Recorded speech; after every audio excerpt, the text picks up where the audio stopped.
The two Koreas restored both communication lines at the border village of Panmunjom and at the West Sea area. Now the big question is when and how Seoul and Pyongyang will hold their first military talks in 3 years. Our Jung-hee has the details.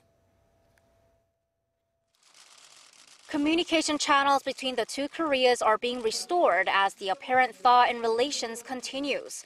The two Koreas' Western military communication line is now back open, complementing the inter-Korean hotline at the truce village of Panmunjom, restored just last week.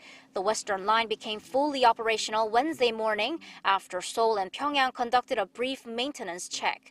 It was almost 2 years that Pyongyang disconnected them in February 2016 in protest against Seoul's shutdown of the jointly run Kaesong Industrial Complex. South Korea and North Korea will be able to talk about various military issues through this channel, which will help greatly in preventing clashes at the inter-Korean sea or land border. The fact that Pyongyang has restored this line means it's willing to keep its relations with Seoul. This line will also become the main channel through which the military authorities of Seoul and Pyongyang fine-tune the specifics of the military talks they agreed to on Tuesday. Neither the schedule nor the agenda of the talks is yet known, but South Korea's defense ministry says the top priority is the successful and peaceful hosting of the 2018 Pyeongchang Winter Olympics. Then the two sides may be able to touch upon other security issues, which might even stretch to cover Seoul's anti-Pyongyang loudspeaker broadcast at the border.